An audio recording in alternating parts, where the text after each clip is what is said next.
Well, we're here with Jarrod Morris on the Country versus Metal podcast. So how have you been? Like we just found out it's been a year and a half since our first podcast. It's like an anniversary of sorts for us. Yeah. We should have rings.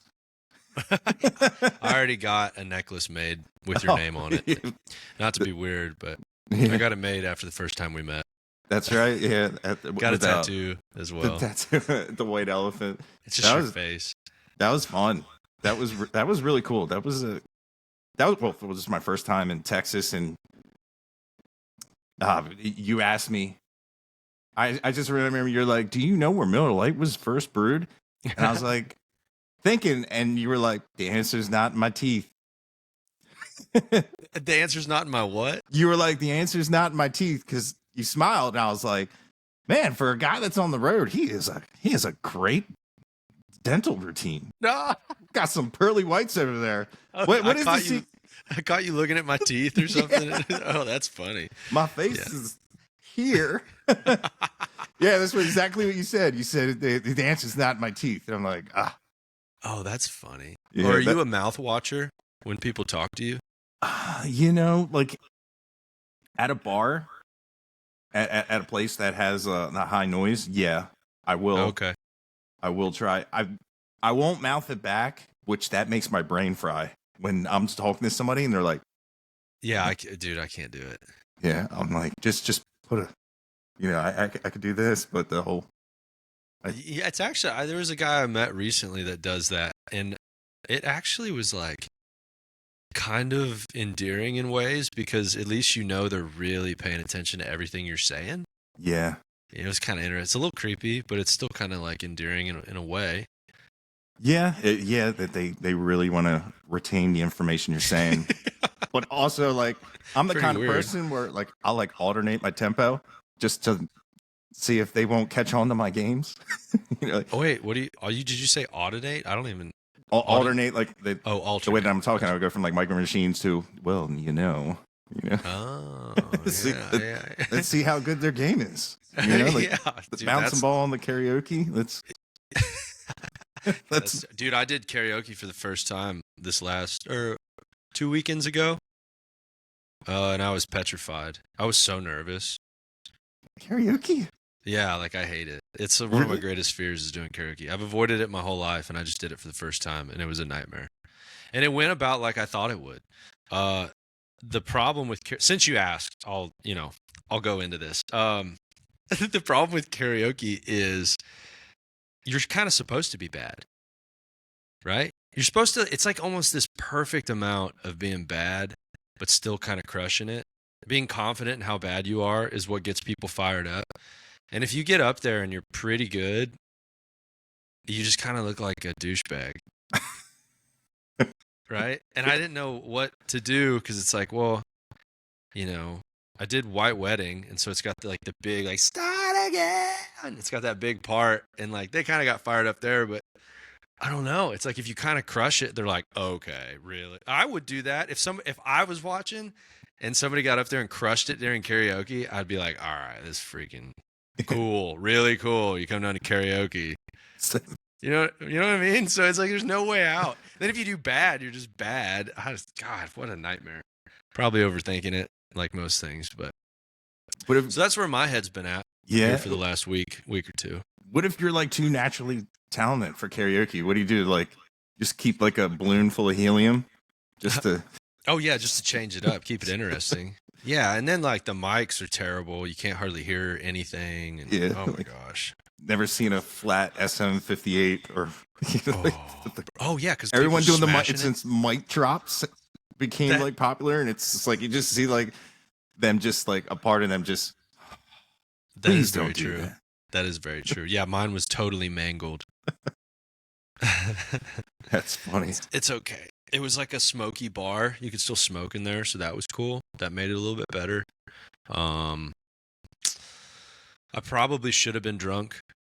I think that would have really changed the experience. But, I'm really proud of our effort out there. I gave it my all and really brought it home for the family. For the family. Karaoke. Oh, who would have thought? Like, karaoke is just a life goal that you just finally got around to doing after all these It wasn't a goal. festivals and records? I got shamed into it, and they put my name on the list without me knowing. It was not my doing. I did not want to do it. And I don't ever want to do it again. It's funny is the last podcast I did with Tim Lightyear, he's like, you got to check out Tom Sless. And I was like, okay, Tom Sless. And then I listened to the song, and then I go on Instagram. I'm like, I saw him crush karaoke down in Key West at Mile Zero. And I was like, that's that dude. And he was like, yep, that was me. That was, but yeah, that was also the night Jamie Lynn Wilson was doing karaoke, and her big thing was do not post any of those videos. And I was like, listen, I'm not TMZ. You know what I mean? Like, yeah. I know you're in your fun element. I'm not, I'm not the guy with the cell phone on all. I mean, that's pretty much what TikTok is now. Is kind of like karaoke. Yeah. Sort of. I mean, play back. I see it all the time. I can't help but watching, like seeing people with these little like backdrops, and then they'll like have backing tracks, and then they'll just be singing. Sometimes it's not even like a karaoke track. Like the vocals will still be in there, and they're just singing over the actual vocals. Yeah, that's the support I would need if I had to say. Right. It's like, well, if you're gonna do karaoke, at least take out the, you gotta at least sing it. But yeah. So what have you been up to since the last time I saw you in Texas? Recording a lot. Put out a lot of music since the last time I talked to you. Playing shows where I can, when I can. It's all pretty much DIY on my end. It's about as indie as you can get. But I got some pretty good people now that are helping, and there's some industry people that are coming on board at this point. So it's cranking up and it's getting exciting. But I'm doing it my way, putting out the music that I want to put out. I'm still writing all my songs and enjoying doing it too. I don't really focus a whole lot on what everybody else is doing. I just kind of do my thing. Yeah. Have fun doing it. Now, I know your sound is definitely different. Now, how do you stay, as a unique and have your own sound with? Is it an issue with you, like trying to keep like? Is there anything you try to keep like a core to the traditional sense of country, or you just do whatever you feel like doing? I think probably my voice doesn't really change or anything, like I like a lot of different sounds and a lot of different genres, and I incorporate that as best as I can into my music. But I'm not gonna just suddenly start singing different or something, right? Even though genre-wise, maybe the music sounds a little different. I can't say I consciously, when recording, consciously think about keeping it traditionally country sounding. I think just naturally a lot of the instruments that I gravitate towards are typically more acoustic. The way that we record is a little bit more open and like a rootsier style of recording. I don't like a lot of rock and metal recording styles. Like I like a lot of the songs and I like some of the sounds, but typically like the way the drums are recorded and produced on like metal and rock, like I don't really like it. A lot of stuff gets like a little bit over compressed in my opinion. Yeah. So I just like open stuff. And so all of those things would be traditionally associated with like folk, Americana, country. Ironically now, a lot of the most popular country music, whether it's like a Cody Johnson record or like Randall King or like if it's freaking Jelly Roll or Florida Georgia Line.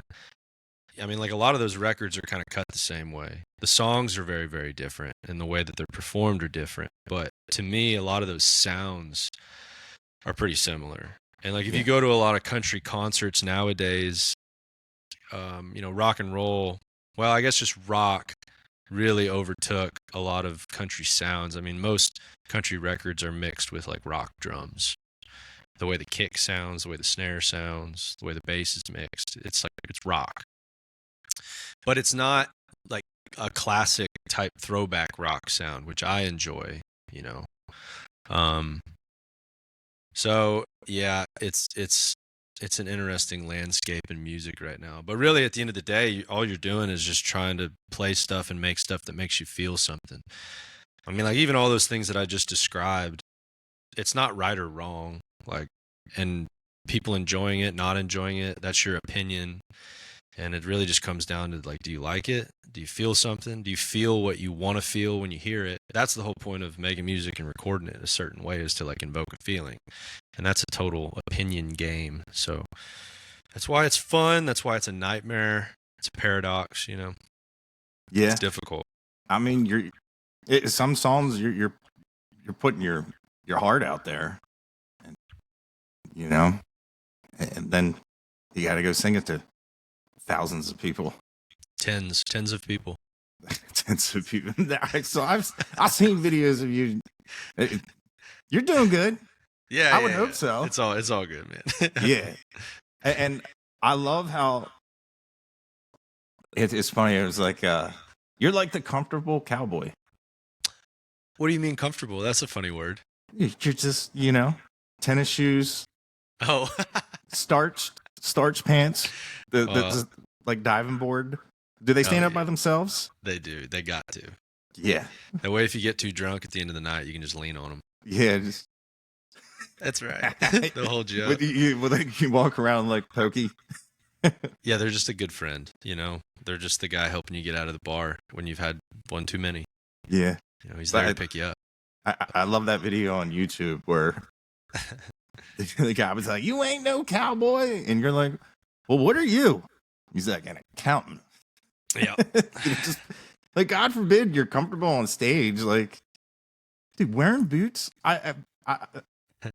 You can't like flex, like, especially like if you're doing any type of lead work or hitting on pedals, or just trying to be precise, you know, like, and not falling or slipping, you know. And there's nothing wrong with wearing Johnny Mall Walkers. It's just, it's fun. Well, now that country's gotten so popular, and then like the whole cowboy thing has gotten really popular. You have a lot of people that are like brand new to that world. And that world goes so much deeper than just like the music or the fashion. You know, I mean, it's a way of life. It is a lifestyle, like being cowboy. And it's just funny. People that are new to it are sometimes the most opinionated about like how it's supposed to be, how you're supposed to dress, how you're supposed to talk, what you're supposed to listen to. And it's like, okay, like I'm cool with, yeah, like everybody come aboard. This is great, but pump the brakes, because you kind of don't know what you're talking about. Like, Yeah. I mean, most of the people I'm around and stuff, like they wear boots when they ride a horse. Like other than that, like they're like in tennis shoes or flip flops or or hey dudes or whatever. So it's just kind of fun. And I'm not against, like, that's the funny thing. Like, I just wear what you want to wear. Like, do what you want to do your thing, you know? But be careful judging a book by its cover. Because there is some people that you might not expect at all that are some of the most cowboy people you've ever been around, but they just don't put on a big show about it. Yeah, I mean, you're still a shoer, right? I mean, like a little bit, yeah. Yeah, I mean, yeah, I'm a horse shoer. My wife trains barrel horses, so it's like we're in the world about as much as you can be. And a lot of my buddies all rodeo and stuff, so. Yeah. I'm from Decatur, Texas, and so this is a big rodeo town. I mean, you got a lot of world-class, some of the greatest ropers of all time live here, big-time bull riders and stuff like that. But, yeah, it's just funny. When stuff gets popular, people start to become very, very opinionated about it. So I've caught a little bit of flack for some things, but I've noticed a lot more. I've seen some different artists now that are like wearing tennis shoes on stage and stuff, and with their cowboy hat and whatnot, which I think is cool. But, you know, I wouldn't say I started the trend. I was going to say, it sounds like Jarrod Morris is a trend center, you know? I doubt it. I shoe horses, but I got plantar fasciitis. I need these shoes. That's the name of my next record, is plantar fasciitis. That's funny. It's like the same fans that like when Metallica cut their hair, they're like, oh, they're not heavy metal anymore. And I'm like, since when does the length of your hair dictate how heavy your music is? Like, and like I get it, branding and perception is a lot. I mean, we're talking about music. This is purely about how you make people feel. So when they look at you and they go, I don't like that, it's like, okay. Sometimes you get it wrong, but if you spend too much time trying to get people to like you or like what you're doing, that's where they'll usually end up sniffing inauthenticity as well. So that is, to me, one of the worst things that you could be is inauthentic.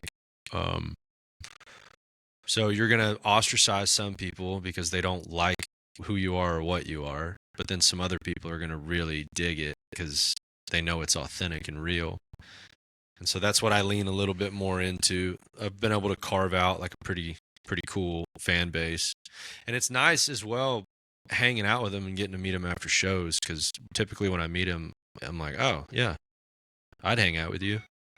And a lot of artists can't say that same thing, Sometimes they have like a weird resentment towards their fans or whatever, because maybe they went after a fan base that was easy to get or something, but they're really not into it or what they're doing. They're just kind of manipulating people.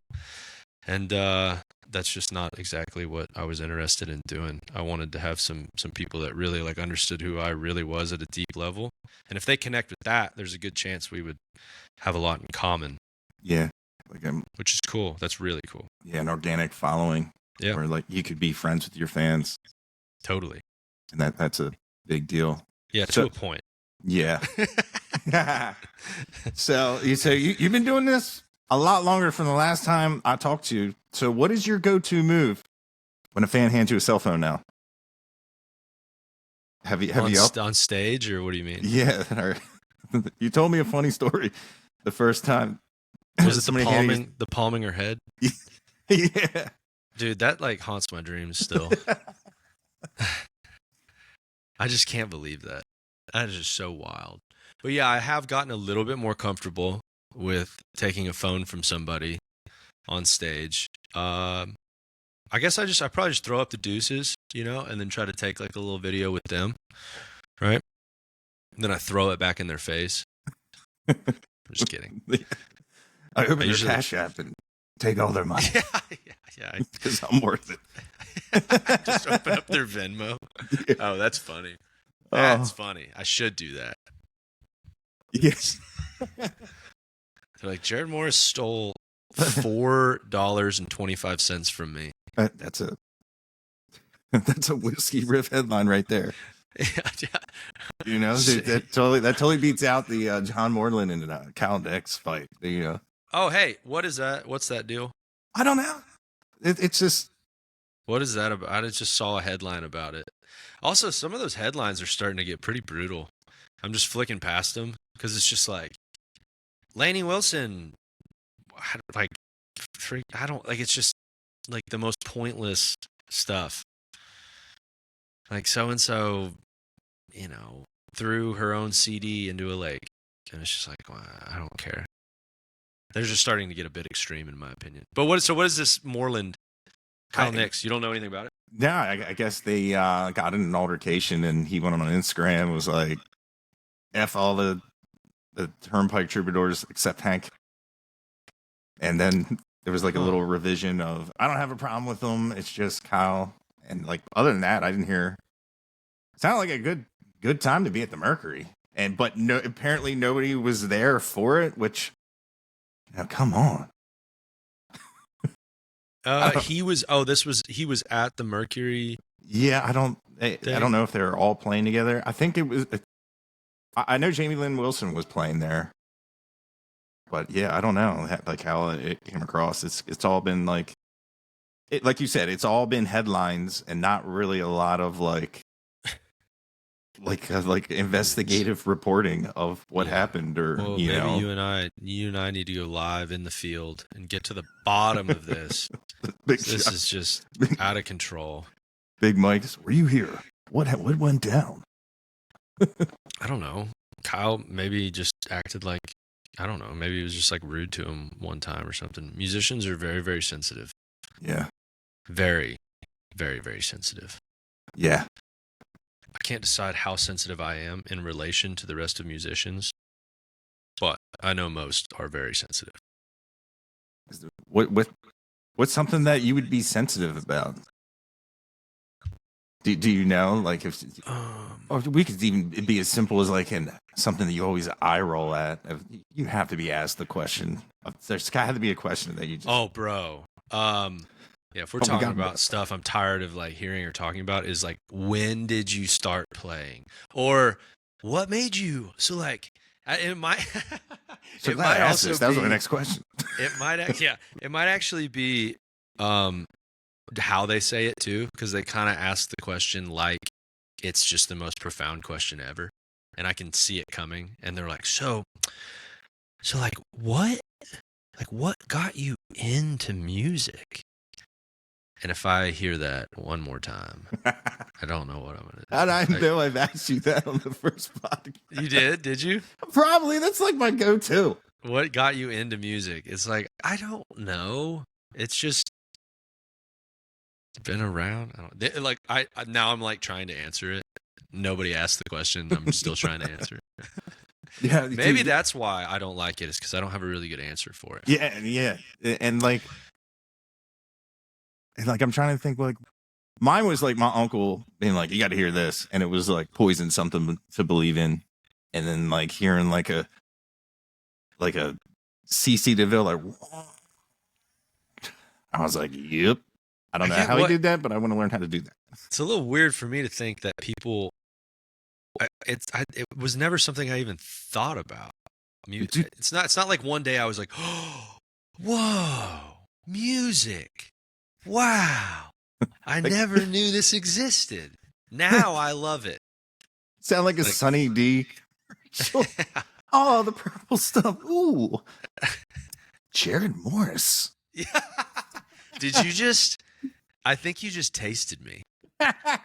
Did you just taste me? Oh, please, sir, can I have another? Dude, there might be somebody who saw you play that had an old guitar or an old drum set and saw Jarrod Morris live and said, man, I'm going to get behind that thing. And okay. Yeah, I mean. So you might be somebody's story. You could be someone's musical messiah. Is that, oh, that's a bit aggressive, a musical messiah. Is that what they're asking? Is like, when did I start? Like, what got me to like start playing music? Is that what they're trying to ask me? I don't know. Like, maybe they think you had like what do they call those like moms that make you like learn the piano? Like, you have to be Mozart by like 6 years old. Didn't we all do that? I feel like we all did piano lessons. You did piano? Well, I feel like we all did. Oh, I did. Is that not a thing that we really? My dad was like, "You're going to be a baseball pitcher," and I'd be like, "All right, let's go out and pitch." And I would throw the ball and break the window, and he would be like, "We're done." So I did not want to be an athlete. Yeah. So you weren't very good, or you were purposefully not good? I don't like baseball. I don't have the attention span for baseball. Oh, like, bro, yeah, preaching to the choir. I think it's brutally boring. Yeah, like no, not a fan. But I'm very hypocritical, because I love to play poker, and poker is very slow. Not in the player's mind, though. Agreed. You get to be like, that's like the one time where you can be like cerebral. Agreed. And try to like read people. Mm-hmm. And like, it's people watching, but there's money involved. 100%. Yeah, and it's like stakes involved. Yeah. Yeah. And it's something, it's not even, it's beating their psyche. It's like Psychic Wars. You're like a scanner and you're trying to make that guy's head just. I totally agree. If you want to be engaged and involved at every single moment of a poker game, you can be. In baseball, I remember, because I grew up playing baseball. I played a ton of baseball, and I could just check out for like a long time and nothing would happen. I lost all my teeth. I was pitching and I did not notice the guy was stealing second. And the catcher probably had a better arm than me. And I was just standing there and I took it right in the mouth. And I woke up to my dad holding water ice up to my mouth, and I'm like, yeah. Dude, you got freaking domed from a shot to second. Yeah, I just stood there. My dad's like, you didn't even move. I'm like, I didn't What? see. Yeah, wow. So so after you threw though, he caught. Where were you looking? He bobbled the ball, and I was just like, ugh. Oh, so you kind of looked away a little bit? And the guy took off, and I was just kind of like, and just lights out. Daggone, dude. Yeah, not a fan. My sister took a pop fly in the mouth. That's When we probably were why little. my nightmares are losing teeth. But have you lost any more after that? I was like riding a radio flyer, this old like wooden sleds. That's like one of those little. Okay, I know what you're talking Yeah, with the red rails, and I hit something, and the sled stopped, and my mouth went into that little red thing. Good heavens, dude! So I knocked them out too. Jeez. So do you have all fake teeth, or what's No, going on? I was really young. Oh, okay. Yeah, I've had all kinds of apparatuses. Yeah. Oh, you have? Oh, yeah. You didn't have a halo, did you? No, like security's tight as a drum, sir. You mean I can look left to right without my shoulders? This is awesome. Yeah. Everything changed after that. Yeah. That's when I knew I should do music. Probably the headset halo for your teeth. That is a good sign. That's funny. Why do you think musicians are typically classified as like nerds or geeks? Why do you think it's, in my experience, it's normally been considered abnormal if you like played sports and did a bunch of other stuff and then also played music? Why do you think that was why? I don't understand that. I've always heard the theory. Well, someone was telling me theory. They were a professor at a college that they believe musicians they're on some point of the spectrum. Whoa. And that's why they're a little weird around situations and whatnot. But when they can just express themselves through sound, yeah, that's just very satisfying. And the same as the endorphin rush of, I guess, hitting a home run. But that's just. I would imagine there's some athletes that are probably on the spectrum in some way, though. I mean, yeah. It's just, to me, it's more the dedication to doing something and with so much repetition and in such volume for just excessive hours at a time. That is such a weird thing to do. Yeah. But I did that in sports just as much as I did that in music. I don't think I'm on the spectrum, but I could be. I could be.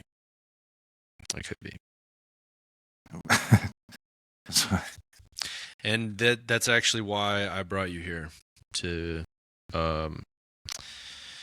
really, really come out and tell everybody that I think I might be autistic.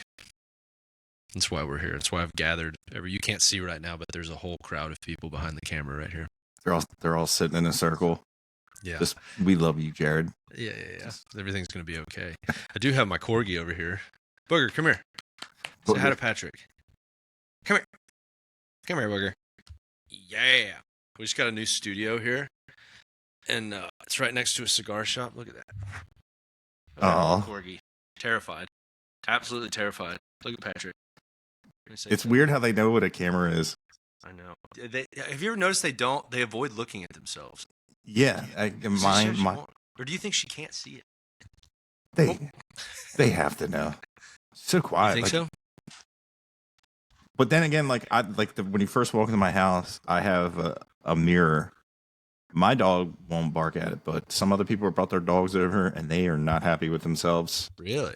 It takes them a little while, but it's still every once in a while, after they get used to it, they'll just have a scare jump of. Ugh. So they can see it. I guess they got some dodgy eyes with a camera and a mirror. Yeah, it's weird, dude. Animals, they just especially dogs. I wish they could talk. I actually like that they don't. Really? Mm-hmm. mine always has problems. So I'm like, what did you eat? Dude, it's fascinating how much you can love a thing that never talks to you, is so selfish. I mean, they are so selfish. And they can't speak. And they can't take care of themselves in any way. Totally so selfish yet so dependent on you. Not thankful at all. Yeah, they'll run away. Yeah, I mean, like a lot of really bad qualities. But you can just love them so much. Isn't that bizarre? If a human had any of their qualities, the only one that is, and I think it might be why we love them so much, is because like when they see you after, I mean, you can go to the bathroom and come back and they see you and it is just the greatest day of their life. Yeah.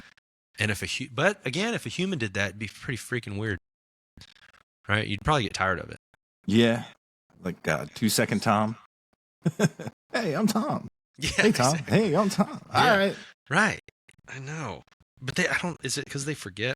I heard somebody told me that every time you leave, they don't know if you're coming back. I mean, that's with everything, right? Today could be your day. No, I mean, not necessarily, I think that they have an intuition that's like, well, they've come back before. Yeah. They're still just so fired up when you get back. So fired up. Can't talk though. Interesting. Horses don't do that. They don't really. Well, I guess they do get a little excited, but I think it's food driven. I don't know.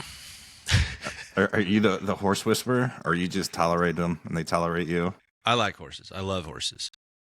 I think horses, if you're willing to learn, they'll teach you a lot about yourself. In terms of training them, I love them.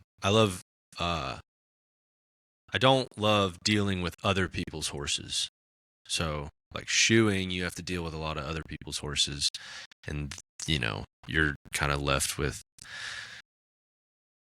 people that probably don't spend a lot of time with them, or they don't really know what they're doing with them, and they think they know what they're doing. So you got a lot of that going on, and most of them are just super spoiled, and they get to do whatever they want. So they become pretty dangerous, in my opinion. There's not a lot of discipline. But I love, training them and dealing with them, and the ones that, we have and stuff. I love it. But, yeah. Problem is other people and their animals. Yeah. The same as how, it's like dogs, too. Yeah, you raise your dog. Walk by, because I have a pit bull, and he's a freaking sweetheart. But, like, we were just down in South Texas recently, and there was this guy outside of a coffee store with 2 pit bulls on a leash, and when you like walk by, and they would just come unhinged, just and he'd just sit there, he wouldn't do anything. It was just weird. It was a weird energy. Like my dog wouldn't do that ever at all. I'd whoop his butt. 1, 2. I also like freaking. He like lays on my lap. Like there's a lot of love on the other side of the discipline too. Like you got to have both. Horses are the same way. You can be pretty hard on one, but you also got to show it a lot of love. There like has to be a release there. But a lot of people, some people will just be really hard on them, and there's no release, so they don't learn anything. And then some people just don't discipline them at all. It's just all, oh, little Trixie, she wouldn't do that. Here's a treat, while they try to freaking rip you apart. Yeah. So yeah, I love horses. Some horses. Yeah. So with your music, like what would you want a listener of your music to take from it? Like if I'm listening to Jarrod Morris, what's the one thing you would want me to have like a reaction to? Just the uniqueness, the originality, or like is there a specific that you really like? It's like the one thing that you're in your music that you love the most, that you hope without having to tell people they find. Is there something like without having to tell somebody what you're doing? What would that be like the takeaway, if that makes any sense? Yeah. Definitely depends on the song. But in general, I would want them to see some level of uniqueness and genuineness and authenticity off the bat, whether that be through like the sounds or the melody or like lyrically the things that I'm singing about. I would want them to kind of at some point just kind of tilt their head and be like, I've never really heard anybody say that in a song, or damn, that was pretty honest, or just be like, this sound like a lot of my stuff. People say they can't quite pinpoint. They can come up with a bunch of references of stuff I sort of sound like, but it kind of starts to become just an amalgamation of all those things. And I think that's how I want it to hit people, is then be like, I just haven't really quite heard this before. We're in a point in music right now where there's a lot of derivative stuff, in my opinion. There's just like a lot of copycats. And it's not to say that like they're not, you can sound exactly like Waylon Jennings and be like really good and really talented. And it can be good, but at the end of the day, you sound just like Waylon Jennings, like it's been done before. And some people like that. That's cool, whatever. But I'm a little bit more interested in just not sounding like anyone. I just want to sound like myself with all of my influences. And I hope that's what people pick up on. Whether or not they like it or not, I hope that's what they pick up on. And they might not dig it. They might just be like, yeah, I don't like this, but definitely sounds like him. And then other people might enjoy that. But right now it's interesting. It's kind of, it seems like it's an easy low hanging fruit thing right now to just put like on TikTok or Instagram, do you like these bands? If so, you might like me. And it's like, I don't know. I find that to just be lame. It's just boring. Like really, you just want to sound just like, I don't know. Like we already have Turnpike. Why? I love Turnpike. Yeah. But I don't need you to just sound exactly like Turnpike. And I don't think that's how you have a long career, personally. I think that's how you have a very short career. And you can get a quick hit or like a quick rise, right? Just sounding like somebody else. But I just don't think that's really the way to go about it in terms of like original music. It's supposed to be. It's original. It's supposed to be original. Yeah. I don't, So, but we've definitely gone through like a nostalgic period where, the 90s country's coming back and everybody's kind of obsessed with things sounding exactly like things that came before.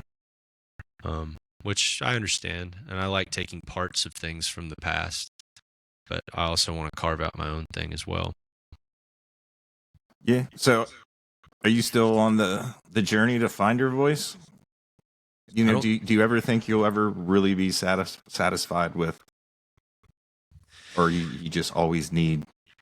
Probably not, because my taste changes as well. The things I'm into and the things that I like change a little bit. And so that's what records are. They are a record of what happened at a point in time. And, you can go listen to some of your favorite artists and like sometimes that ebbs and flows and changes a little bit. And I don't want to put out the exact same music over and over and over. And the style of stuff that I want to do. And you start getting some different influences. But I do feel like I have found a spot in terms of like recording style and just certain sounds and tones and things that I like. And I don't like things to sound just like too overly processed and vocals, super tuned. And it takes a long time for me to cut some music. 'Cause like we don't use a lot of that, automated tuning. And we use a lot of live instrumentation and acoustic. And that might sound kind of weird to people that don't know about the recording process, but in the digital age, there's a lot of synthetic digital instruments that you can use, and they're already recorded perfectly and they're already mixed perfectly. And then you can just stick them into your track, and there's not a whole lot of work that you have to do in terms of recording and mixing it on the back end, as opposed to recording original sounds. And so there's a lot of that going on where people are kind of doing these skeleton tracks with a bunch of digital sounds, and then they're throwing their vocals on top and then tuning them to high heaven, and it's all just a digital sound, which can be cool too. Like, but it's just not my thing. So, we do a lot of vocals, because we're not. I also have like a weird thing with some of like my voice is pretty raspy and stuff too. So a lot of the tuning programs that you use get a little bit weird, honestly, because having like a raspy voice and it's kind of like a graveliness and some breath and stuff. Those are technically notes. They're overtones and like undertones, and those are technically notes. So a computer program would pick up on that and kind of go crazy at times, because it's trying to tune all of that together as opposed to letting it breathe. But the human ear hears it and they just hear like, oh, wow, that's a cool, big, raspy voice. But a computer doesn't read it that same way. It'll start grabbing stuff. So it was kind of by way of just leaning into my sound. I was like, man, a lot of this stuff just doesn't seem to jive with my voice. Like, we just need to let this thing breathe a little bit more, So yeah, I don't even know if I actually answered your question. I think the sounds they gradually change, and I got some stuff we've been working on for like about a year and a half now, and we're going to put out a full record going into next year, or maybe at the beginning of next year. I got one single coming out at the end of this month, and it's like a folky tune. And then after that, we're going to end up putting out like an 8-song record, and it's got way more of I call it cowpunk, and it's got like a grungy, like rootsy folk punk thing going on to it. A little bit more reminiscent of off my first record, like with Coyote. It's kind of got a little bit more of that vibe to it, and they're going to be kind of upbeat rodeo banger type tunes, which I'm really excited about. But because I love like the grunge, post grunge sounds. Don't like the drums. I do not like the drums on those, but a lot of the songs and some of the guitar tones and things I really dig. And so some of this newer stuff is going to have some of those vibes. What part within of like the cowboy aesthetic? Like the alternative? Yeah, sort of. But I don't know if it's, in my opinion, it's never really been done all that great, because really people have just kind of done this quasi metal thing, and then just called it the alternative. And mine is not going to sound like metal at all. But it will have some very punk influences. But like if you go down the rabbit hole of cowpunk or like kind of the rockabilly type stuff, it would be taking that, but then, writing it in more of the way I write songs, the way I want to write songs. Not quite as, I guess, indie sounding, if that makes sense. Yeah. Because some of those songs, like in the rockabilly, country folk punk, whatever you want to call it, cowpunk thing, some of those songs aren't like all that great, they're just kind of banging out a punk thing. Yeah, a lot of the reason why I didn't really listen to something like the reverb just washes through the song, and I've never.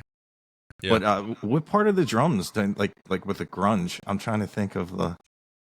Yeah, some of them will it's those kicks. Like I'm a freaking kick drums. I'm like a nightmare. Because I like a very folky sounding kick. Oh, like you don't put any blanket in there, or oh no, there definitely is. Well, yeah, maybe not in the kick. But yeah, I mean like around it and stuff to isolate it. Yeah. But like I don't like any attack to it really. I don't want any stick to it. I want like almost just like the whole idea of having like a super punchy kick. I'm out, and I get it. I mean that's where like a lot of rock and metal engineers and producers, hot take, they kind of ruin their genre. Okay, and that's just like objectively, metal and rock right now is not a big genre, and that was like rock was one of the biggest genres that we had prior to that. And I think personally it was the introduction of kind of like these more metal sounds, and it was like a very synthetic sound and very syncopated and very perfect and very digital sounding. Yeah, like triggers. And like all the drums are very sticky and very thwacky and just punchy. And a lot of those guys couldn't make that much of a living. And then they moved over into country music. And like I can just hear the way a lot of bands are mixed live and the way a lot of the records sound. That's what I was kind of explaining at the top of the interview, like with you know, some of these really popular country people. Like when I listen to their records, like the drums, it just sounds like it sounds like pretty heavy rock drums, the way they're recorded and mixed. Yeah. And you know, to each their own, but that's not really what I like. So when I hear like the grunge, post grunge drums and stuff, like a lot of those kicks were pretty sticky. And then, you know, you still had the influence, like they were pushing against kind of the hair bands of the 80s, you know, but still some of those sounds trickled over into rock going forward through the 90s and early 2000s, where like those toms and stuff, like they sound like a shotgun going off, do do do do do, you know, that kind of thing. And like I don't like, that's not what I'm looking for. So a lot of the drums, I like them to sound very open, and kind of dead. Like I actually like Motown sounding drums, like very dead, very warm, and just super dead, like in real splashy snare that's super dead. Like a heartbeat type pulse to the song. Not real. Yeah, and there's really no like stick to the kick. Like it just kind of, you almost feel it more than you hear the attack of it. Like what do they call that? Like resonance. Just like a big, instead of like a focused sound, you can actually a wide spectrum. Dude, I dig that because no one does that anymore. Like you said, like, well, that's why you hear it more in like the Americana folky stuff. Like they get some really cool tones and sounds and really nice drum sounds and stuff. So it's taking that world, that folky roots thing, which is like traditionally country, right? But now we just had to come up with a new name of it for it. So like taking that, but then using some maybe heavier guitars, but like a lot of the guitars that I've started using on this new stuff, like we're kind of, like we're actually recording them just like the Beatles did, and then they just have a little bit more, you know, grit to them. But the same we're like using a lot of those same concepts, which like ironically, it's actually unironically, but you know, like Nirvana, Kurt Cobain was like a huge Beatles fan, and then same with Billy. Who's the guy from Smashing Pumpkins? Billy Corgan. Yeah, he was a huge Beatles guy too. And so some of the techniques that they used, we're trying to like introduce as well. So yeah, I would say in like the last couple of years, I've been able to do like a deeper dive into recording and production. And then I got a really dope engineer that spent the time with me, you know, and we just pretty much nerded out for about 1.5 years, 2 years. And I'm trying to do something really special. So we'll see. Yeah, dude, I'm excited to hear it because it was a great deep dive into. It's almost like you're trying to. Nobody cares about that kind of stuff. I don't know. I kind of get weary about talking about it, but I don't know. That's the. I don't ever hear anybody talking about that type of stuff. Yeah, like let's bring back like. I don't mind having to adjust my stereo when another song comes on. You know what I mean? Because they recorded it different. Yeah, like sure. And you don't get that anymore, where everything's like parallel compression buses. Everything's like flat, and it's all.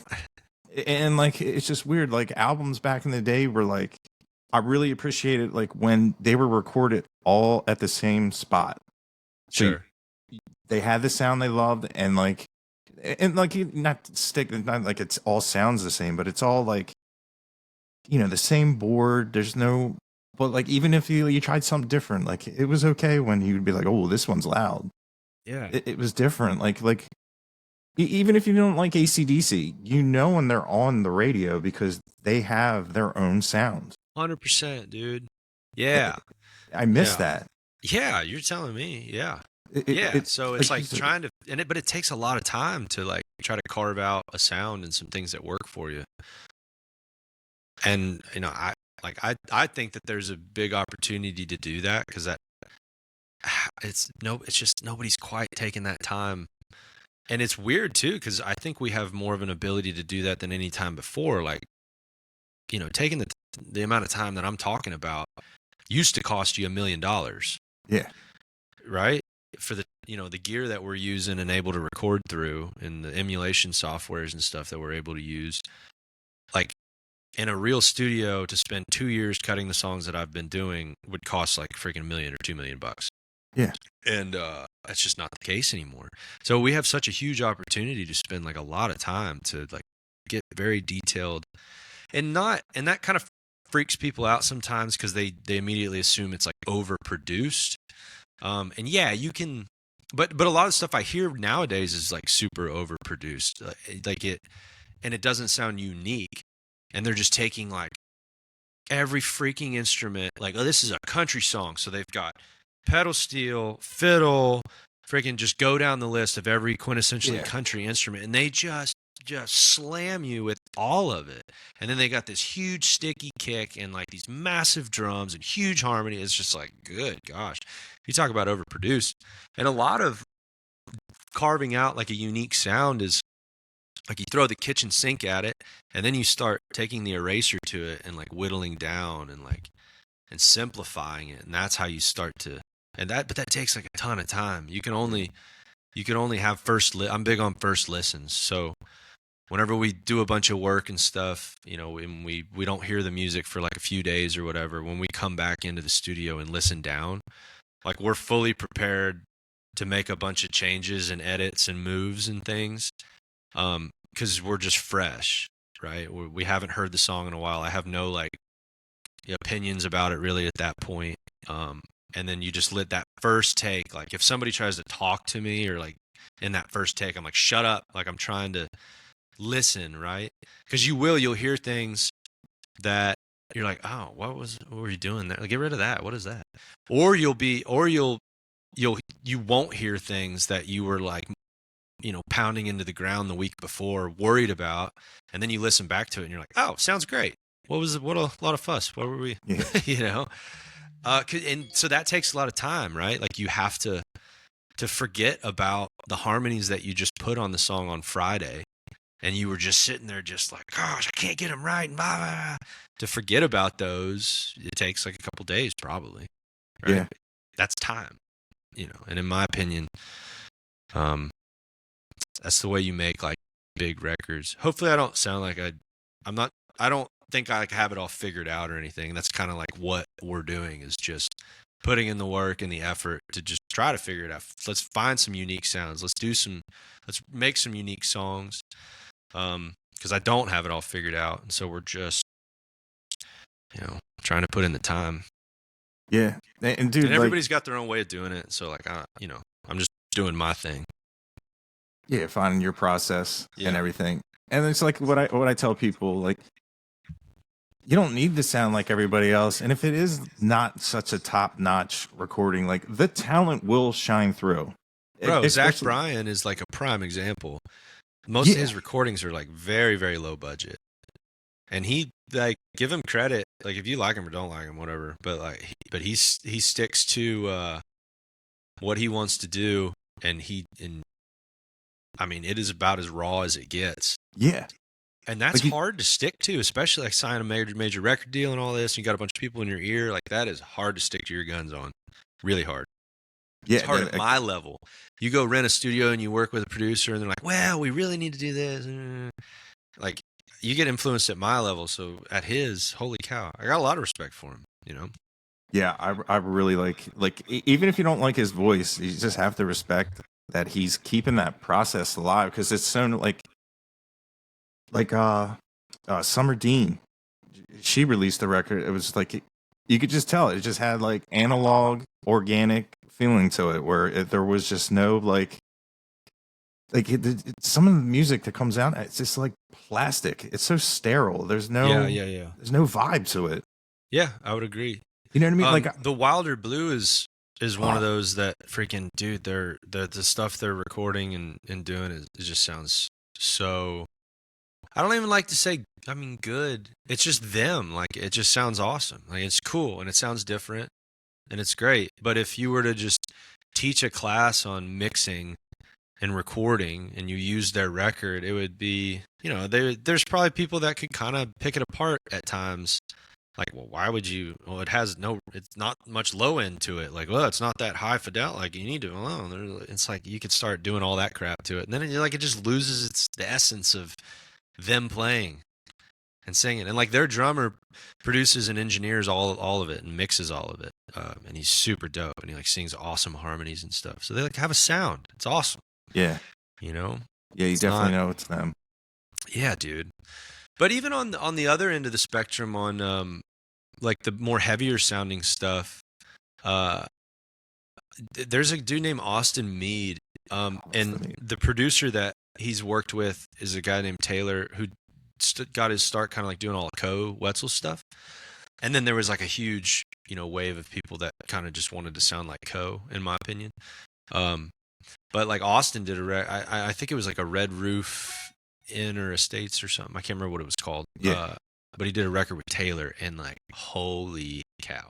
I was just shocked that it didn't get, because Austin was like blowing up, and I was a little bit shocked that it didn't just freaking send him into the stratosphere. Because, dude, the arrangements and the production on it, dude, it's so good. And it's not like my style. I would never probably be able to get away with doing songs like that. But, dude, you can just tell, like, when people spent time and a lot of attention to detail and like just really did something great. So, and that's an example of, there's some drum stuff and some guitar sounds that like aren't what I would want to do on my stuff, right? But like I jam it. It's so good, and it was real, and like you could tell they just put a lot of effort into it. I love stuff like that. Yeah, that whole like they call it like Spotify Wrapped, or Austin beat out all my favorite bands. Oh, for real? Year. Yeah, so you probably know exactly the record I'm talking about. Yeah. And then he did what was it, like Abstract of the Mind. Yeah, it's one with it's got like he's pink. Like covered in pink. Yeah, yeah, dude. He's great live. He's also very nice. I got to hang out with him. I don't really know him, but yeah, I was just that freaking yeah. I didn't realize you were super into his stuff, but dude, that's pretty heavy. I mean, that's rock. I don't know what you call it. I guess. Yeah, it has like a metal-ish edge to it, right? Yeah, definitely. And seeing him live, like all the songs I liked, like there's just some guys you see live, you're like, I thought I really love these guys. Now I really love these dudes, and like, yeah. Then it's like 4 hours away, I'll be there, just to get that the live show experience as well. Totally. Yeah, Austin rocks. It's funny. Dude, I love talking about this. I'm glad that you, because I know you've done a lot of recording stuff and played in bands and good guitar player. So it's not very often that you get to talk about this type of stuff. I'm unsure if people, I know in like my format in the Texas country and Americana or whatever you want to call it, they're like this stuff. A lot of people don't really talk about it very much, which surprises me. Like keep it like close to their chest or what they're doing. I kind of think a lot of artists, like people in my shoes, in my experience, they don't know that much about the recording process. Like they'll go in there and play their acoustic guitar and they'll sing the song. They might write it, but they don't know how much time and work and effort goes into like editing that and then mixing it and then getting it out to the world. In my experience, they're a little bit naive, and I was for sure, but I always wanted to be a part of it because like I guess I knew I was naive, so that's not even naive, I guess. I knew I didn't know, and I knew there was a lot of work and effort that goes into like making a record, and so I always wanted to be everything that I did. I tried to be a part of it to learn as much as I could. Like my first stuff I put out, I did it all with Josh Serrato, and he taught me so much, and like really spent some time, letting me play and like showing me something. And I did a good job of paying attention, like asking some questions and things. But I had 2 recording projects before I ever even put out that stuff with Josh, and like I scrapped those 2 other recording projects. Like lost a lot of money, but they just sounded like trash, and I didn't know what I was doing, and they didn't know what they were doing, but they knew more than me. but I just knew it didn't sound good, so I had to scrap it. And then when I got with Josh, it was like, oh, okay, like those guys definitely didn't know what they were doing, right? And then you get to learn a lot, and then go through the process. But I kind of want to try to maybe make the whole recording thing a little bit more popular. People be a little bit more aware. It seemed like maybe our parents' generations and stuff, like the 70s and 60s and stuff, people were a little bit more interested in that. But maybe that's just wishful thinking. Maybe nobody ever really cared. But it's a science, and like you said, like it'd be nice to know, like you come in and you're like, even if you don't know anybody in the recording studio, you'd be like, hey, I'm Jarrod, I'm the lead singer. I sound better with this condenser mic, sure. Or on a song like this, SM7B. Yeah, here's my vocal chain. Like, use this compressor, this EQ, this freaking exactly. Yeah, and know a couple frequencies that if give you more warmth, and 100%. And it also gets the engineer and the producer more excited to work with you, because you're not just going, I'm ready. Totally. You know what I mean? Like, yeah, and then you can really start whittling. But yeah, it goes both ways. Because there's a lot of producer engineers that do the whole like, we'll take it from here. Like you just do your, these are my knobs, my fingers. It's like, dude, I might not know that, whatever, this compressor, blah blah blah, but I do know whether or not it sounds good, right? So like, you still need to listen to me. Yeah. Because there's a lot of the pretentious producer engineer types, that aren't going to give you the time of day. So. Yeah, that's why I was like focused on trying to find some guys that, would listen and would give me some time to learn some things, learn how to communicate a little bit more effectively. Yeah, and then you can, it's not like the first mic and vocal chain that you set up is the one. It's like, no, it might depend like on the song and some of the other sonic stuff that's happening in the song, like how you're going to get that vocal to cut through or how it's going to not cut through, or like there's just a lot of options. It takes time, in my opinion. Yeah, and it is nice to go to a studio because they bought all the toys, and it's amazing how different and how amazing and how we have all the technology, but those old like vocal the tube preamps, like the Manleys and the Avalon, like how it just it'll take your voice in the mix and sonically some kind of magic, just push it out front. And it's like, that's why we spent all that money on that and all those warm audios, all those channel strips. And it's crazy, dude. And now you can get it all digitally. Like, I mean, the stuff that I am able to just get on, like I have a little twin Apollo here that I just got recently, so I can cut like background vocals and like do some harmonies and then do like some guitar stuff too. I can do it remotely. But it's just like right here, like with a laptop and an SM7, it's like the sounds that I can get is freaking nuts, dude. Yeah. Like the gear that I have access to, like emulations of the gear, obviously, but you're talking like, I don't know, like the studio I have sitting right here in the 90s was probably, I don't know, $100,000. Yeah. Like easily. Yeah. People would have paid you to come in your house to use it back then. Yeah. If I had all this hardware. Yeah. But I'd also have to have a massive freaking space for it, and probably actually have to be an engineer. Like I'd have to know how to like solder a preamp together. I don't know. Yeah. You know what I mean? It's like I would have to legit. Your amps would have to be so loud. They like a home studios. They would put it underneath the staircase. I bet just the amps that we have access to right here, like this little Apollo Twins, like what, $1,000? Just the amps that I have access to are worth. Probably just those are probably 50, 100 grand, and then having the space to keep them, right? That's a lot of money, and then even just the cabling and like the know-how of how to just how quickly you could just switch between all of them and just explore different sounds. Yeah, right. That would be, geez, you just can change demo.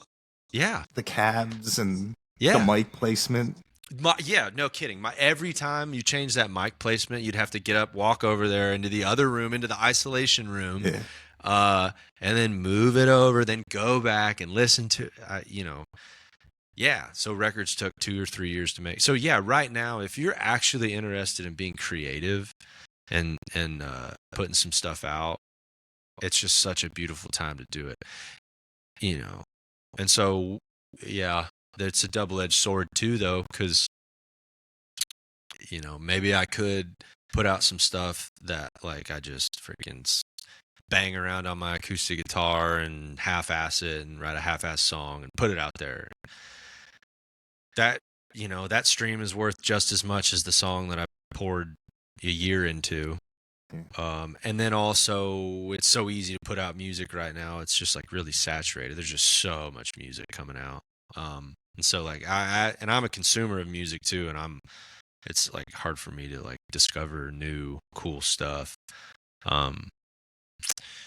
So it's a little bit of a double-edged sword. It's so accessible, which is great because it gives somebody, you know, some people an opportunity to put some really great stuff. But then it also gives all the other kind of bottom feeders, if you will. They're cranking a bunch of garbage out. Yeah. But, you know, I'll take it. I love the process. I love the journey. Like some of the happiest moments, you know, like some of my family kind of, they kind of get worried about me sometimes because it's just like going and playing shows, or this whole business is a grind, and you have to stay very, you don't go real high with the highs and you can't go real low with the lows. And you just got to keep doing your thing and just stay focused and don't worry about what's going on out there and just freaking do your thing. And so I don't get like overly excited about some things, and they're like, man, you need to enjoy it a little bit more. It's like, well, yeah, but tomorrow night I'm going to freaking be struggling to sell 50 tickets and I'm going to lose my ass. So I'm not going to get that excited tonight. You know what I mean? Yeah. It's that kind of thing. 'Cause you got to freaking keep your head in it. But what like they don't see is when I'm in the studio or when I come up with a great melody, or what I think is a great melody, and like or like, you know, and then the way that we did the snare, and then it just like, and then I'm like, oh my gosh, it sounds so good, and we like high five, we're so excited, right? And that's the process. Like that, you don't ever get the show or the attention or whatever you're going for unless you put in that work in the process. And the outcomes are fleeting. Like they can always change and they can always go away. You know, you can play for a bunch of people one night and nobody the next night. And that doesn't change how good the songs are. The people the night before loved them.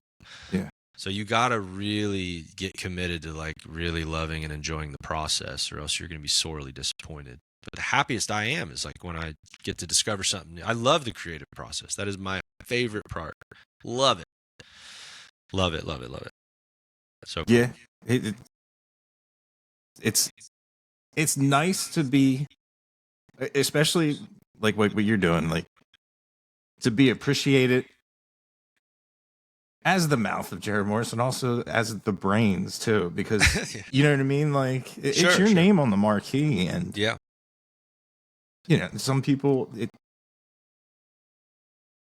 just when you get to see it, the result while you're playing it live just has to be a very rewarding thing. Is there a song where like no matter what room you're in, you can play and you just know that like that's the one that like if you have to bring the crowd back? Well, bring the crowd back. The one that like hits me the hardest live, I don't know if it's necessarily one that brings the crowd back. I think it's the one that brings back like certain people the most, you know? And it's just so specific. And it's a little bit more, it's a serious song, and it's slower. But I got one called Amble Stand, and like my the little table that I use like to put my drinks on and picks and all that like on the stage is my anvil stand, and it's like this old block of wood that, you know, all the guys that taught me to shoe, it was like 3 generations of horseshoers that all used that anvil stand, and so it's the metaphor for that whole song. I have a hard time getting through that song live because it's like so specific. And then that's one that people really like because if they know anything about like my brand and my journey and stuff, it's you know, like in the chorus it talks about like hoping someday I have my own fans. from years and years, forging who I am on that old anvil stand. And then like the second chorus goes into talking about like it looks like I have a couple fans, and that's usually when people are like, yeah. That's me. Yeah, it's a cool one, and it's just so specific and a little bit out there. And yeah, and to see people, and sometimes the requests, like when people are like, play this one, those ones surprise me at times. Because you think like the ones that are just streamed the most or whatever are just the ones that you should play.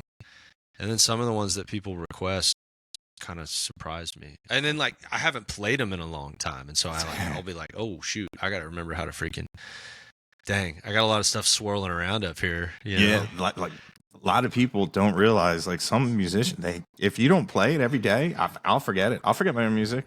Oh, dude. Yeah, and then the recording process too. Like if you write a song in the studio, you could theoretically record that thing. I've recorded songs and I've never actually like really just played them on my acoustic, like just myself alone. Like, because a lot of my chordings and stuff are a little bit out there, and I try to keep it interesting from a chord standpoint, like when I play my acoustic. And then I saw like I gotta like go learn it after I've already recorded it, because then I'll write the song. Like we'll have a demo track, and then I write to that track, right? I play right there. Yeah, and so then I'll be like, oh shoot, or I'll be like, man, what key did we even do this in? Like, what am I playing right there? So probably should take better notes. But yeah, it probably hits people like they're like, well, did he not write it? And it's like, well, yes, but when you're doing it so much, you can kind of lose. There's a performance element to it, 100%. Yeah, that's like, well, when that does happen, I always have like a field recorder, and I would always have somebody yelling out the chords, so you could roll it back and be like, "This is exactly how we played that." Mm-hmm.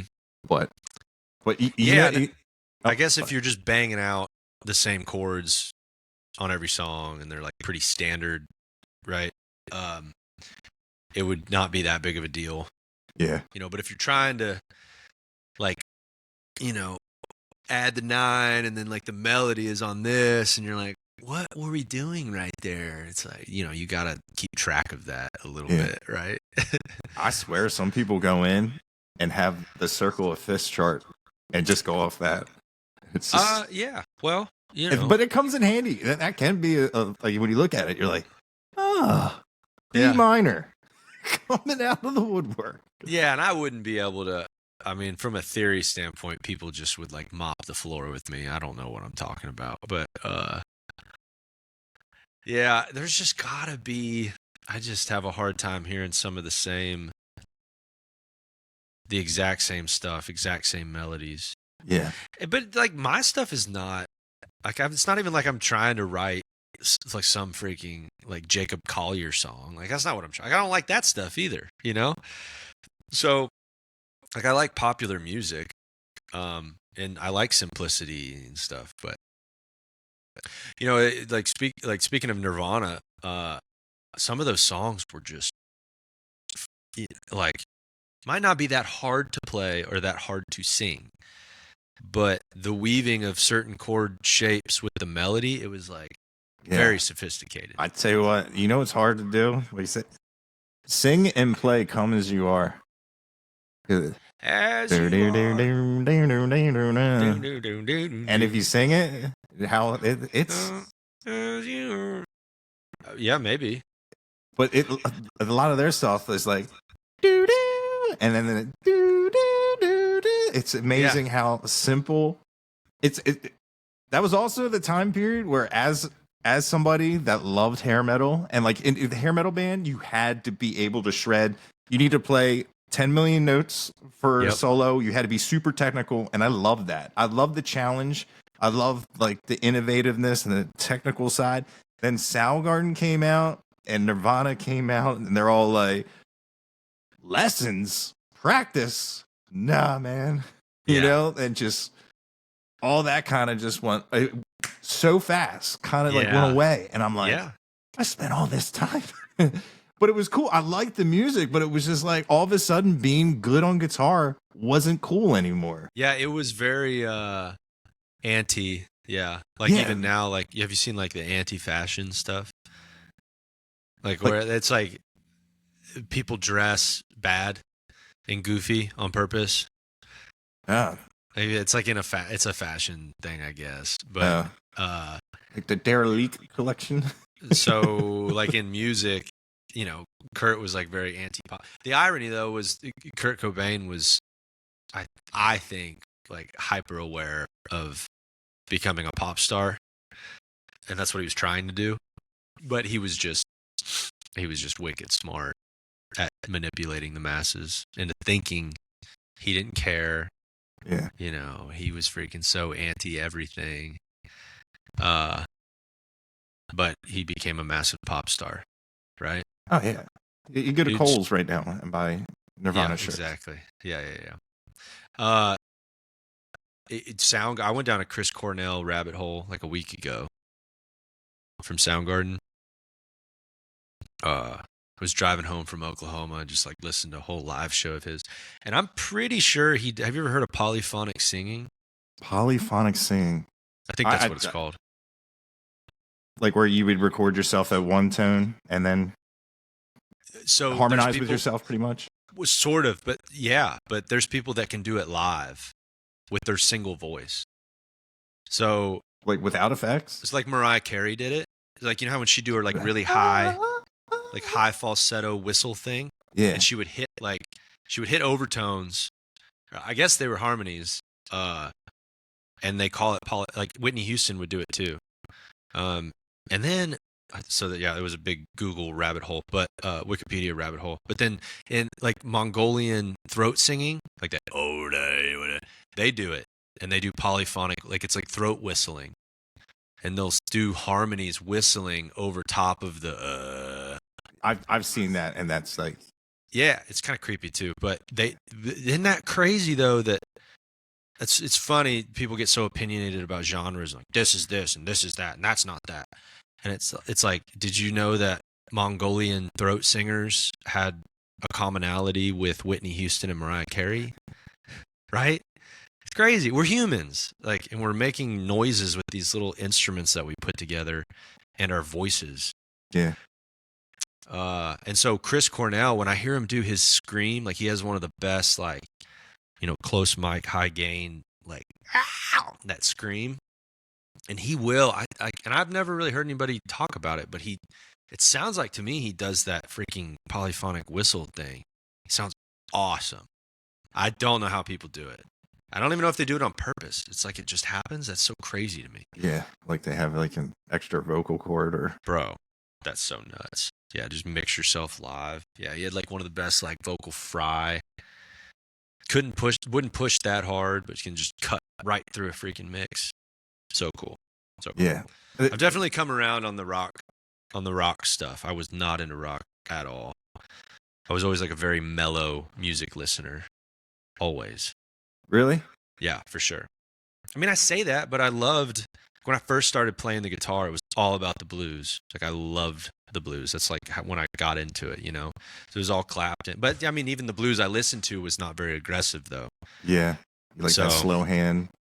Like it was like, it was a very Clapton, John Mayer type, type thing. Allman Brothers is a Dickie Betts. Yeah. Even BB King isn't like ultra aggressive, but then I mean I don't know, I was super into Stevie Ray, and that's like pretty heavy, I guess, but for blues. But yeah, there's also, dude, do you remember a guy named Johnny Lang? Johnny Lang, yeah, blind guy. No, wait, who am I thinking of? I'm thinking of somebody else then. Johnny Lang was this cat that like he put out his first record when he was like 17. He had it was called Lie to Me. Lie to me, tell me everything is all right. You lie to me. No. Na, na, na, na. Interested though. Anyways, you should go look him up because he cut that record when he was 17 years old. And when you hear him sing, he sounds like he's a 50-year-old. He's been ripping reds for 30 years, and he's in his 50s. You know what I mean? It's crazy, and he can rip it. It's all like pentatonic blues stuff, but that's pretty much where I live if I pick up an electric guitar. But dude, I wanted to say this. Like, one thing I love to see especially like when you know you're going to a country show. And one of the coolest things, like even before like any notes are played, is when the lead singer has an electric guitar, because you hardly ever see it unless you're like listening to like Silverado or the Lowdown Drifters. Like I'm excited because no one does that, and I really feel like, especially if you're like, I get the sad stuff, you're gonna want, you know, it's more relative to the artist to be able to sing through an acoustic. But like when you're like really getting into it, man, you can make that guitar sing, and like just I love it. Like I saw you with like a white Strat, and I was like, that's what I want. That's what I want to see. Like little white Strat cowboy hat. yeah, you know, like you don't see that anymore. Like now there are guys that like what I really do have learned to appreciate with the acoustic, because I don't like playing the acoustic, but to see it played like with like Shane Smith and the Saints, how he's like he's a part of the percussion when he's strumming sometimes. Yes. And like William Clark Green and everything, and it adds a really cool effect. But when they put that down and pick up a... Yeah, I mean, yeah, there's just different, depends on the song. Like that, what you're describing with the acoustic would be like, it's almost like a shaker. Yeah, exactly. You know? That's an even better description. You know, but then there's other times too that the acoustic can serve a little bit of a different purpose as well. And then to fill out a mix, like, you know, I was so scared to play electric for so long. I love to play, but to spend the time on just my rig, and it's a whole other beast to just be able to play live, dude. Yeah. Like on a stage with monitoring and getting your sound figured out, and like, if you even have a solo, like how are you going to boost it, where you like, and then just your gain structure, like it's just like, to do it well, it's freaking hard, man. And so I've just finally, like in the last year and a half or whatever, picked up the electric on stage, and I have my like one little moment, you know, during the set. I just kind of blow out all the lines, and it's like if somebody was like, play another one, I'd be like, I just used all of my, I just used everything. That was all of it, you know. But I agree with you, man. There's actually some guys who are just freaking really good players, and they don't showcase it as much as I think they should. Yeah. The first guy I think of is Mike Ryan. Dude, he's a really good guitar player. Really good. And like you'll hear him in sound check and stuff, and they'll play some just jams. And then I think he does during his live show. He does. But even like at some of his shows though, it's like it doesn't fully like resonate with people that he's the one playing or something. Yeah. I don't know. Maybe it might be his, I don't know. But he's a really good player. But he's not known for it at all. I say bring back, you know, you guys all need a break. I'm going to go rip on some string. I love that. And you don't really see that anymore. Or like drum solos, you know? Yeah. Even to like give you a break. You know, so you can go back, do what you got to do, rest your voice, and just have... Yeah. I missed like... I do see it as in like, hey, I want to introduce my guys. Yeah. They're getting like a 10-second... Yeah. You know, baby. No, I'm done. I'm like, come on. You know, if anybody in the band is top notch, I want to, you know, like. Yeah, you want to hear it. Yeah, I don't love like solos, really. I don't love them. No, I don't love them. I am I get so much more excited about. Like a cool riff. Yeah, a little. It's just like a bunch of people playing cohesively together. And that even goes, rhythmically, but then even just sonically, when I can hear them like, you know, carving out their own EQ to fit other spot. You know what I mean? Like, and you like can a symphony, where everybody's working for the good of the colony. Yeah. And there's nobody like, you know, hey, I just always laugh. Like, I don't know if Yngwie Malmsteen playing with the symphony, and he's like, he's dressed like Bach, you know, with the big flurry, and everybody in the background is a world-class musician, but they all have the same temperament, you know. Nobody is trying to shine like a diamond, but there he was, like, and like the conductor's like, all right, he's going a couple extra bars, but Yeah. that kind of.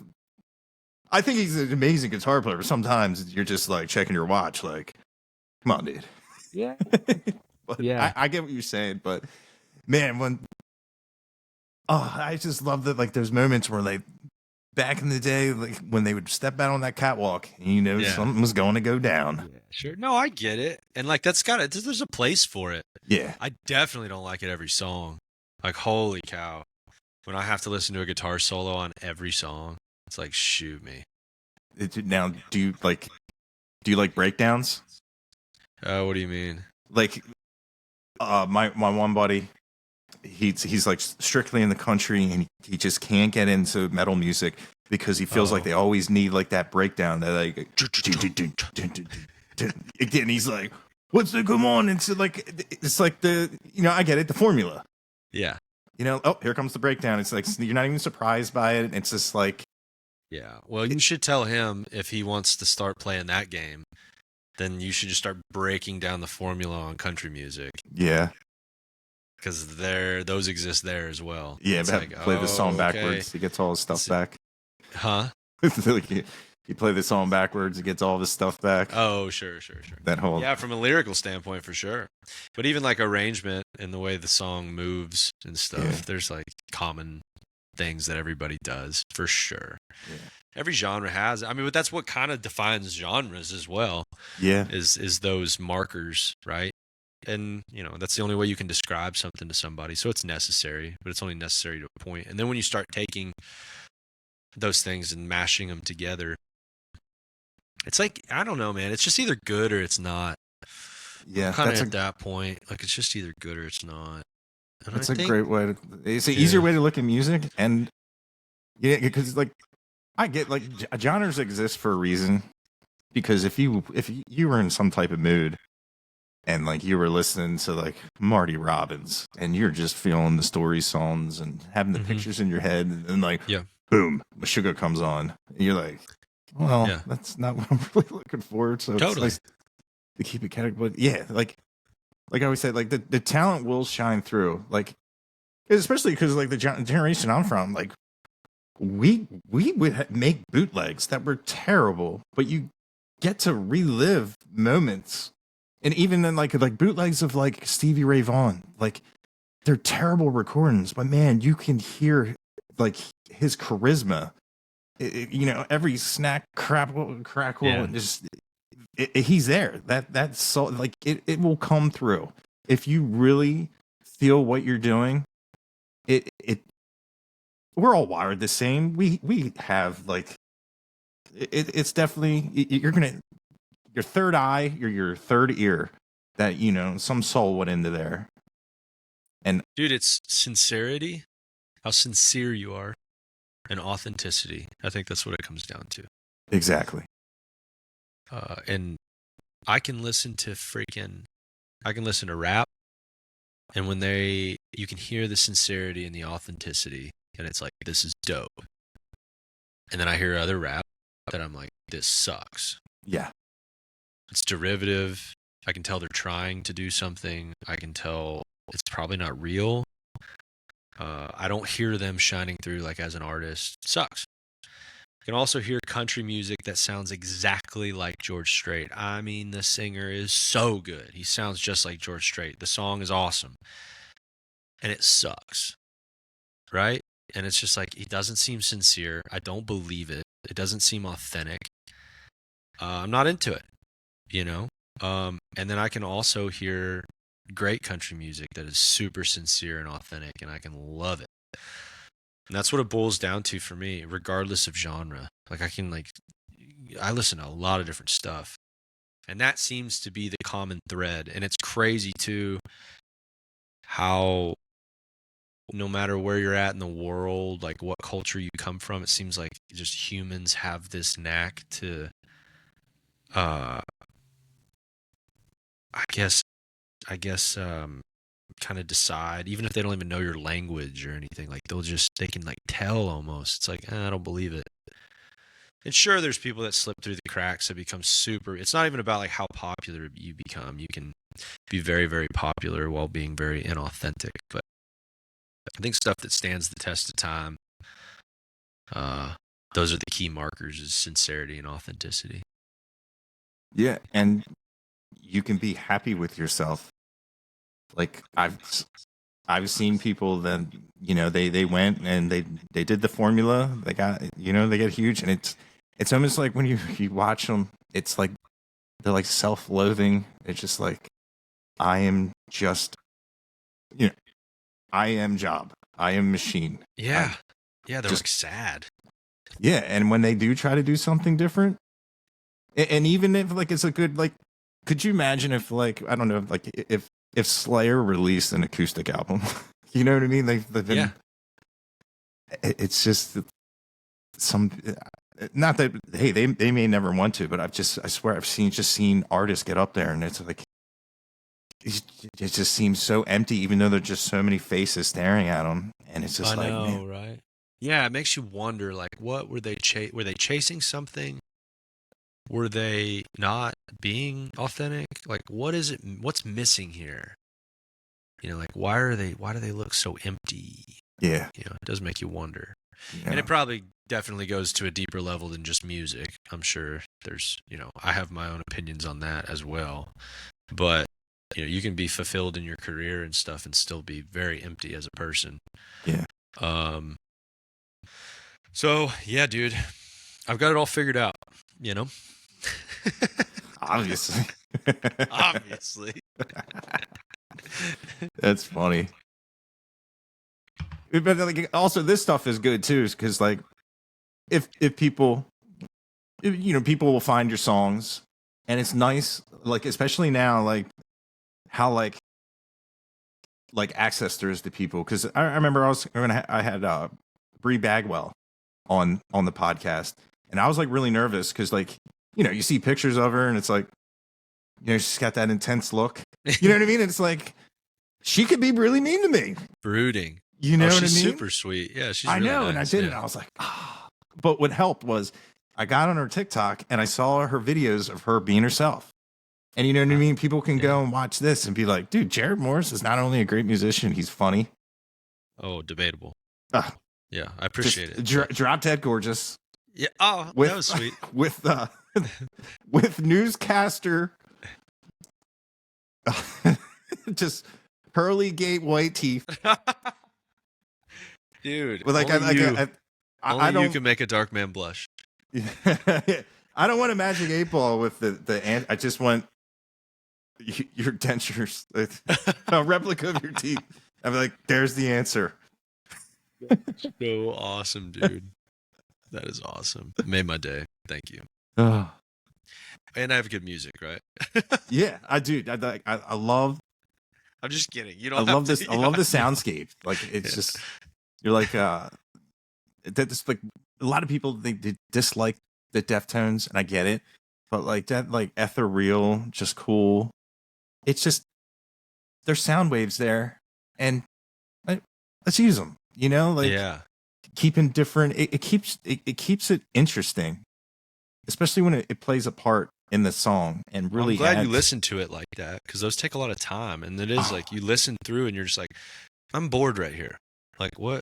Something needs to be droning here. Maybe there needs to be like something that's just like looping around right here, or whatever. Yeah, because that's the way I listen to music. Yeah, it'll unconsciously. It's like when you're driving and you're tired, and you get there and you don't know how you got there. Like, your brain will drive, and it'll listen to parts of a song and keep you from, because it's so easy now. You don't even have to touch your phone. You can just say, "Hey, next track," and it's, especially in the day and age, like, to keep the attention.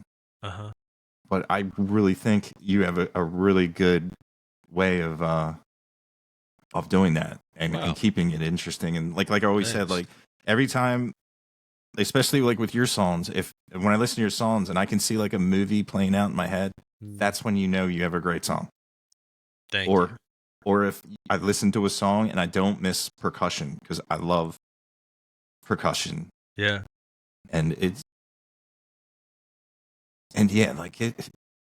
there's so much to putting stuff like that together. So I also appreciate it as well. Like some of the things you might be like tapping on an anvil with a field recorder, and that takes time and to get it positioned and how to make it stand out and have like layering and mixes so you don't have to strain to hear something and just have it all just be poured in your head like water. That's also an entire science as well.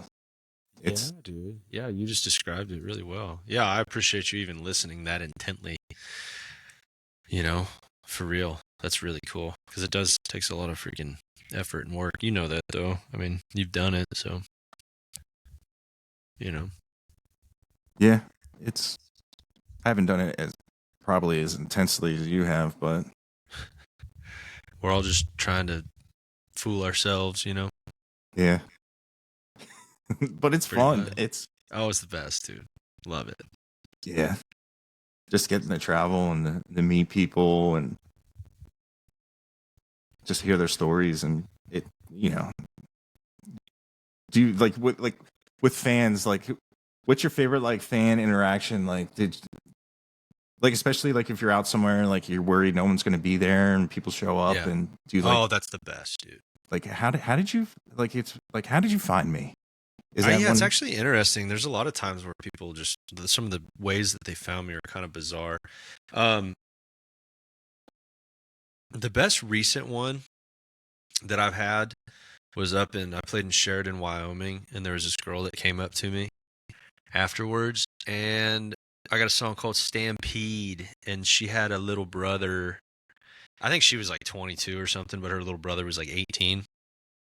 And I think he was like a bronc rider, but he died, and they had his funeral.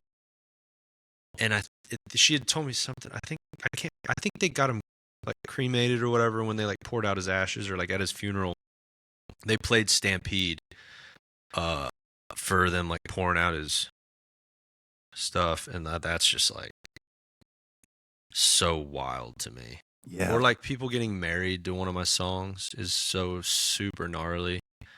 Yeah, it's just hard to even. And I've gotten DMs and stuff from people that say they're pretty heavy stories, you know, like wife left them, kid died, just crazy stories, right? And then they'll tell you like, yeah, this song, whatever it is, I just can't stop listening to it, Yeah. And it's some happy moments in their life, super sad moments in their life. And that's kind of difficult for me to wrap my head around. Yeah, because the positive ones, they got to feel like smiles. But like, if someone's playing your song, it's a dark moment at like a funeral. Like, it almost feel like a scar. Like. It's like, isn't that weird? Like, does it in a way it helps them cope, but in a way it is identifying with their pain, which is kind of sad. Yeah. Yet they like it. It's like comforting, like maybe that something or somebody else is able to like maybe empathize with the way that they're feeling, because that's kind of what the song would be doing, is empathizing with their feelings in that moment. It's pretty gnarly. That's as real as it gets, right? And then I write them, and I'm so involved in making them. That's what I mean. Is it means that much more to me. And I think I might be able to experience a little bit more of that feeling than maybe some other guys that aren't that involved in the recording process and don't write the song and aren't involved in writing the song, and they just sing it. And that's cool. Like, that's fine. That's just not what I want to do. And I think they, might be missing out a little bit on some of those. They could be super successful financially and attention and all that, but they might not. What we're talking about is something that's money can't buy it, right? Yeah. It's human interaction, human experience. And so for that, I'm insanely thankful for. Yeah, it's crazy to think that, you don't realize it at the time, but you're writing someone's therapy. Yeah, in a way. Yeah. I try not to, I don't know. It's a fine line. I don't want to ever take myself too serious. Because at the end of the day, it's like there's people across the world that are starving to death, malnourished, getting abused, getting tormented, getting persecuted, like living really, really difficult lives. Like if you were born in America, you're like already in the top 1% of the entire world, top 2% or something. Yeah. You could be homeless in America and go to a local park and get fresh running water. Like there's people in the world that can't get that. And there's people that are doing professions and doing things that are like incredibly important. And so I try not to, like, I'm making music, right? I don't really like the idea of thinking about like I'm freaking changing the world or something. Yes, you can make people feel things and you can probably make people feel different things. And it is important, but I'm not out here freaking curing cancer or anything, or, fighting wars, or, you know what I mean? Yeah. So I try to keep it in perspective a little bit as best as I can, because, you've probably heard it too, when artists, like, they start getting a little bit, like, a little too into what they're doing, where it's like, bro, pump the brakes. You're singing. You're singing a song. Change the world. But at the same time, some of the heaviest and happiest moments of people's lives, these songs that I wrote by myself in a room, like just exploring my own thoughts, is what they like gravitated towards in their time of sorrow or extreme joy. That's pretty gnarly. Yeah. It's very, very gnarly. I think my opinion on that has changed a little. When I first started out, I was very what's the right word? Like unsentimental, irreverent towards like music. And then, but I didn't have anything out that anybody, like I didn't have anything out. So I didn't have anything that anybody liked or would send. I think as I've gone on and I've gotten, more messages from people, it's taken on maybe a little bit deeper importance. Yeah. Yeah. Also, the way I was raised and just the family I'm typically around, there's usually an air of irreverence, for a lot of stuff. It's at times with extended family, it's difficult to be too confident because they're gonna crush you. So you're always kind of like, oh yeah, I'm sort of doing that. I don't think I'm the best, because they'll let you know you're not. Right? It's a good thing. Good thing, probably. Yeah. Yeah. You want your head to be able to fit in that van at the end of the night. Totally. Yeah, totally. I need the my butter. Wife will help. Yeah. You got to get Jarrod's head in here. See how we just changed the world, guys? Oh my gosh. We just split the universe. When I just went to that flat 7, split the universe. We just became bigger than Live Aid. Oh gosh. Well, man, this was fun, dude. I enjoyed the combo. Yeah. As always, it was great talking to you again. I hope to see you soon. Yeah. You got to come to a show. Yeah. November. You got to come down to the Stockyards in November. Where I was at before? Is that?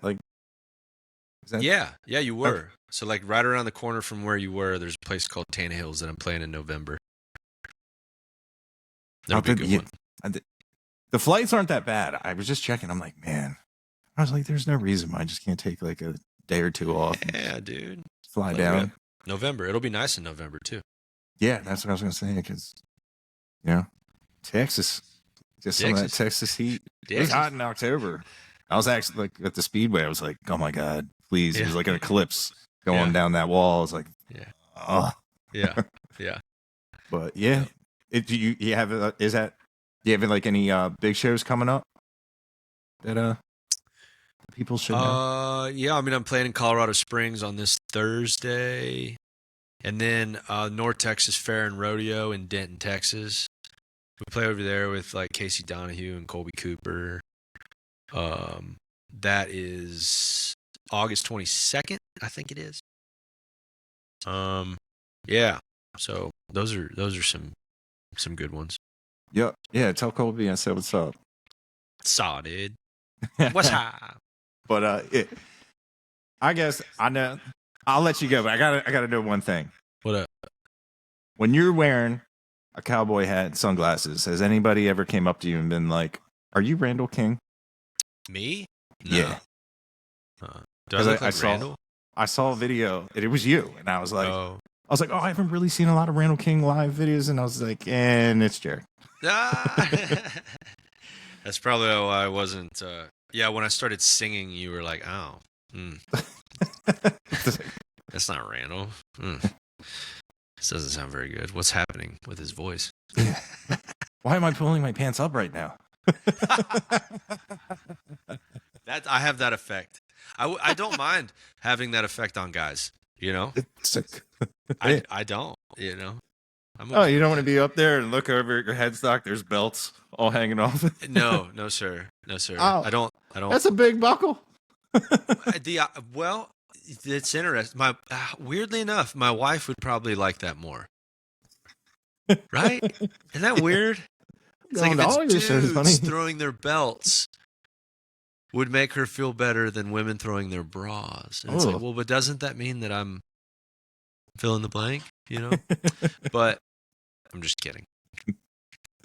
All jokes. Yeah, I hear you. But yeah, thanks for getting on here, man. Yeah, dude. Thanks for having me. I enjoyed the combo for real. Yeah. I'm excited to hear the cowpunk, man. I know. I really built it up. They're really bad, so.